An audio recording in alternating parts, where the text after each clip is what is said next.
In this video, we will look at Bayesian source imaging in BESA Research and use it for source localization. We will run this for an auditory stimulation experiment.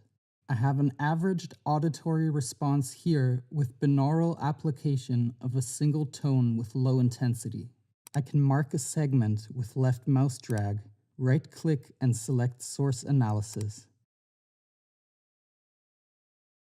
Then I can make sure that I have enough baseline information for a good noise estimation in my segment, and adjust filter settings if necessary. Then start Source Analysis. I can now mark an interval of interest for my SESAME estimation. I will choose the main N100 component. Then press the SESAME button. SESAME stands for Sequential Semi-Automated Monte Carlo Estimation. The method requires virtually no user input in order to estimate the number of active sources in a condition and their location, taking into account their time courses. I can now see the averaged brain, and I will set it to a 2x2 display so I can see better what is happening.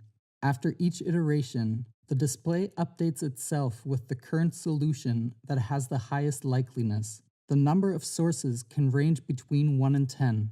I can see in the title bar how many sources are estimated in the current iteration. SESAME presents the most likely configuration at the end of the computation. In this case, the result shows 2 sources. I can toggle through their maxima using this toolbar button. Both have landed close to the bilateral auditory areas. I can now seed sources from these maxima and check on their time courses.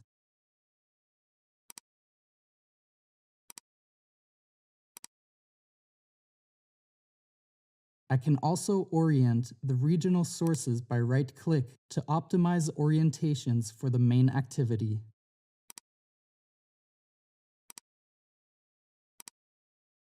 Let me look at the parameter settings. SESAME has 2 main parameters that can be adjusted. One is the noise scaling factor, which acts like a regularization parameter. The other one covers the scaling of the estimated unit dipole strength. For both parameters, lowering them will most likely increase the number of sources found, and setting them to higher values will probably lead to fewer sources found. The default is 1.5, which has worked well in most examples so far. If I were to set both values to 5 and rerun SESAME, the sources would merge in the center to a single source. SESAME runs best if the baseline estimate is good, which you can check here in the butterfly plot. You can adjust the baseline in the Source Analysis module by clicking on the line here, which shows the current baseline setting.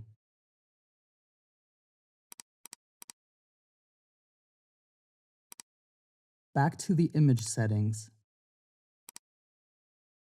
SESAME has a high computational effort, so try not to use a too fine grid for the computation.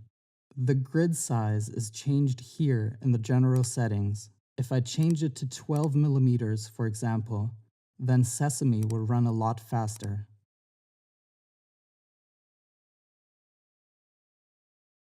For more information, please consult the Help chapter Source Analysis, 3D Imaging SESAME, or check out the publication by Somariva and Sorrentino on the method.